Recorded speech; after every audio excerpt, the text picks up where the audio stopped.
వీళ్ళిద్దరికి ఎలాగైనా పెళ్లి చేసేయాలి బంగారం. ఏమే మొగుడు పెళ్ళాల మ్యాచింగ్ అంటే ఎలా ఉండాలి? పందిరి మంచం పాల గ్లాస్ లాగా ఉండాలి. వాళ్ళిద్దరికి పొసగదే. నా మాట నువ్వెన్నైనా చెప్పు, వాళ్ళిద్దరిది శివపార్వతుల జాతకం. పెళ్ళైతే 100 ఏళ్లు హ్యాపీగా ఉంటారని పంతులు గారు చెప్పారు. చిన్నప్పుడే వాళ్ళ పెళ్లి గురించి రమేష్ తో మాట్లాడాను. అదే కనుక నేను బ్రతికి ఉంటే వాడి దగ్గరకి వెళ్ళి కూర్చుని, ఒరే రమేష్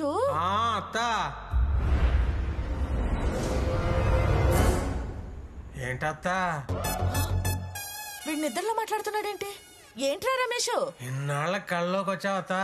కళ్ళోకొచ్చానా? మరే కాఫీ టీ ఏమన్నా పుచ్చుకుంటావా అత్తా? ఈడంటే ఏదో మర్యాదలు ఈడును కల్లో కొత్త ఇంటికి వచ్చినంత ఓవరాక్షన్ చేస్తున్నాడు. ఒరే రమేష్, నీ కూతుర్ని నా మనవడికిచ్చి పెళ్లి చేయాలరా. నువ్వు అడిగితే నేను కాదనగలనా అత్తా? కానీ అత్తా ఏంట్రా ఆడచ్చం మావేలాగా బోకులా తయారాడు అత్తా. ఏదో ఖానా నన్ను మధ్యలోకి లాగుతావేంట్రా? మావయ్య పక్కనే ఉన్నట్టున్నాడు, ఫీల్ అవుద్దని చెప్పత్తా. బార్ ఆయన మాట వదిలేరా. ఒరే రమేష్, ప్లీజ్ రా, నీ కూతుర్ని నా మనవడికిచ్చి పెళ్లి చేయరా. నీకు తెలుసు కదా అత్త, చిన్నప్పటి నుంచి వాళ్ళిద్దరూ ఉప్పు నిప్పుని. ఇప్పుడు అది ఎక్కువైపోయి కొప్పు కొప్పు పట్టుకుని కొట్టుకునేదాకా వచ్చారు. దాని మనసు మారి అది ఒప్పుకుంటే నాకే అభ్యంతరం లేదు. అయినా టైం చూసుకొని దానికి ఖచ్చితంగా చెప్తానులే అత్త. పడుకుంటాను అత్త, పొద్దుటే పొలం వెళ్ళాలి. అలాగేరా. రమేష్, ఏంట్రా కలవరస్తా? సత్యమ్మత్త కల్లోకి వచ్చింది. సత్యమ్మ కల్లోకి వచ్చిందా? ఏముంది? బంగారు రాజుకి నాగలక్ష్మికి పెళ్లి చేయమంది. చాలే ఈ ఏదవ పేడ కళ్ళు నువ్వును. మంచిగా పడక. దాని మనసు మారితే పెళ్లి చేస్తానన్నాడుగా. నువ్వు వెంటనే భూమి మీదకి వెళ్ళి దాని మనసు మార్చి మనవడితో దాన్ని పెళ్లి చెయ్యి. ఇదేమి పాలకోళ్ళు నరసాపురం కాదే, ఎప్పుడు పడితే అప్పుడు వెళ్ళి రావడానికి. నువ్వు వెళ్ళకపోతే నేను చచ్చినంత ఒట్టు. చచ్చినట్ట ఎప్పుడో పోయిందిగా. ఏళకోళం కన్నానే పుట్టికి. ఇంద్రుడు ఎప్పుడు పడితే అప్పుడు కనపడ్డు. పౌర్ణమి రోజు వస్తాడు. వచ్చినప్పుడు అడుగుదాంలే. దా ఒబ్బో దా.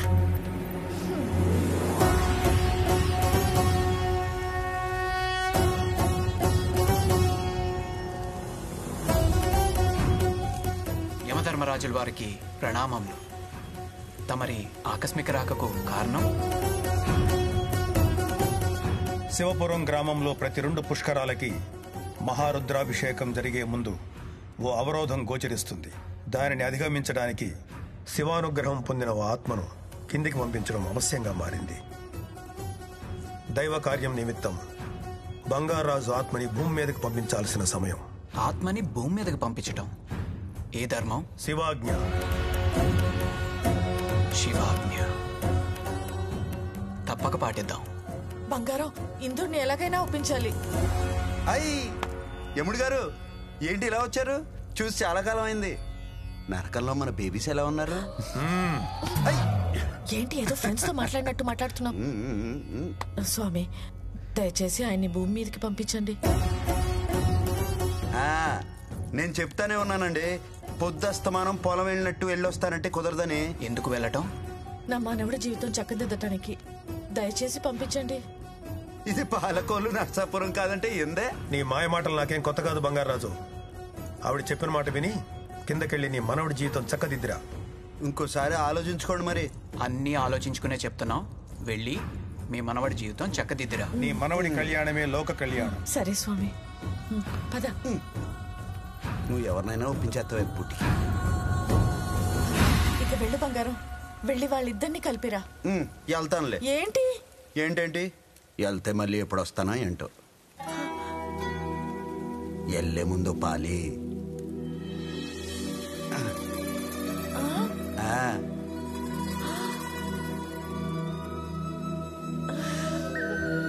అయ్యా పాసివాడి తస్సదయ్యా. నువ్వు సిగ్గుపడుతున్నవుతే నాకెలా ఉంటుందో తెలుసా? ఎలా ఉంటుంది? నెమలేకతో కితకితలెట్టినట్టుంటుంది.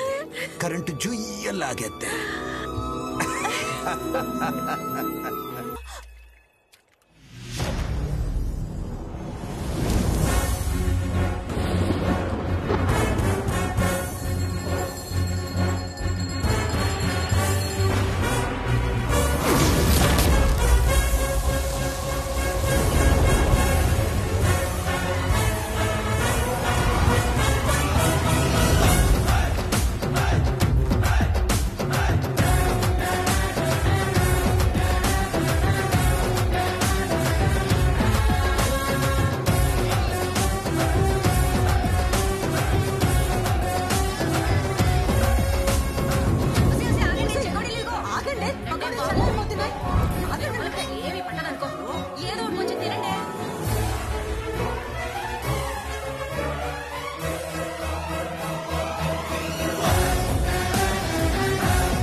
నీకు లెక్కలు చెప్దామంటే టైమే దొరకట్లేదు. రే బంగారాజు, నానమ్మ పోయిన దగ్గర నుంచి నిన్ను నీ ఆస్తిని కంటికి రెప్పలా కాపాడుకుంటున్నావురా. కష్టాలు మేం పడుతున్నాం, లెక్కలు నీకు చెప్తున్నాం. చెప్పడం చెప్పాలి, అది మా బాధ్యత. ఈ లెక్కలన్నీ నాకెందుకు బాబాయ్, మీరే చూసుకోండి.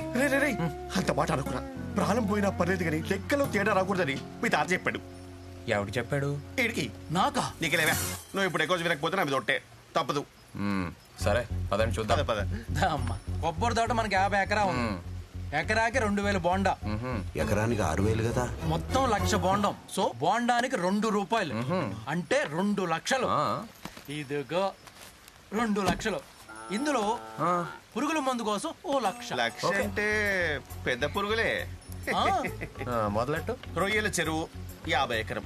100 కౌంట్ కి చాలా ట్రై చేశాను గానీ అబ్బే కష్టం. అప్పటికే 12 కౌంట్ల వరకు వెయిట్ చేశాను. రేట్ పడిపోయి అయ్యో కేజీ 20 రూపాయలు. 20 రూపాయల? ఓ రకంగా మంచి రేటే. దొంగ పడవ. ఇదిగో ఇది మొత్తము, ఇది ఖర్చు. ఇకపోతే చెరుకు మనకు 100 ఎకరం ఉంది. చెరుకు ఆడి బెల్లం అమ్మితే కిలో 5 రూపాయలు. అయిదా? లాస్ట్ ఇయర్ కంటే బాగా పెంచావు, పెరిగింది. మరి నువ్వు మొదలెట్టు. యాక్టింగ్ రా.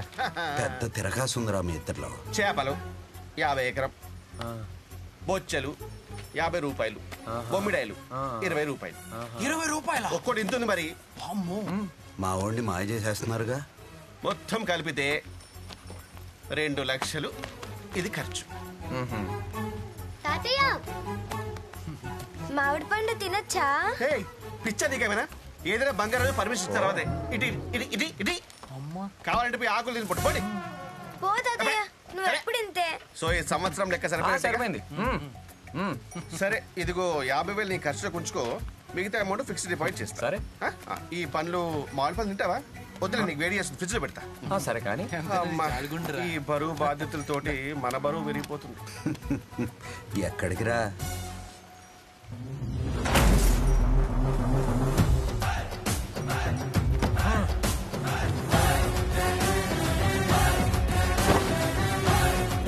వాసివాడి తస్సదియా.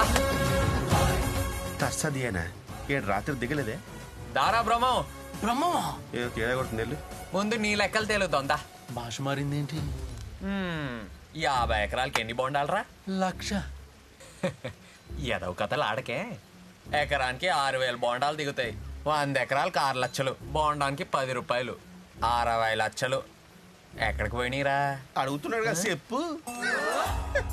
చెరుకు 100 ఎకరం. ఎకరానికి 40 టన్నులు. టన్ను 10,000. 40 లక్షలు. అయ్యి ఎక్కడికి పోయినీరా? పురుగుల మంది కొన్నాడు బంగారాజు. నువ్వు ఆగ్రానే నీ దగ్గరకు వస్తా.